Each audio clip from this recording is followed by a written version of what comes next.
सिंहासन हिल उठे, राजवंशों ने भ्रुकुटी तानी थी। बूढ़े भारत में आई फिर से नई जवानी थी।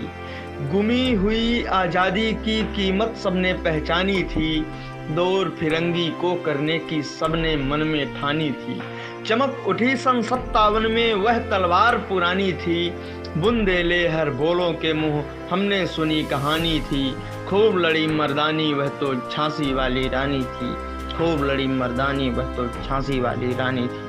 रानी लक्ष्मीबाई का जन्म 19 नवंबर 1828 को हुआ था। उन्होंने सिर्फ 29 साल की उम्र में अंग्रेजों की सेना से युद्ध किया और रणभूमि में वीर गति को प्राप्त हुई। रानी लक्ष्मीबाई का बचपन का नाम मणिकर्णिका तांबे था। उन्हें मनु और छबीली कहा जाता था।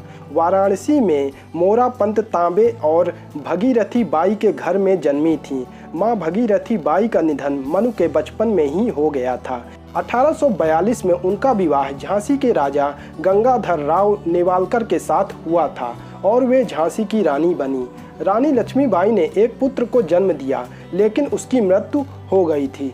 राजा गंगाधर राव का स्वास्थ्य बिगड़ने के कारण उन्हें दत्तक पुत्र गोद लेने की सलाह दी गई। 1853 में राजा गंगाधर राव की मृत्यु हो गई। दत्तक पुत्र का नाम दामोदर राव रखा गया था।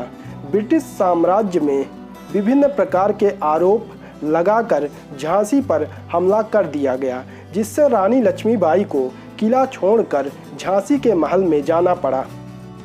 1857 में दतिया और ओरछा के राजाओं ने झांसी पर आक्रमण कर दिया, लेकिन लक्ष्मीबाई ने सफलतापूर्वक इसे विफल कर दिया।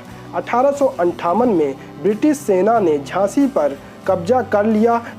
तात्या टोपे और रानी लक्ष्मीबाई की संयुक्त सेना ने ग्वालियर पर विजय प्राप्त की। उनका साथ बाजीराव प्रथम के वंशज अली बहादुर द्वितीय ने भी दिया था।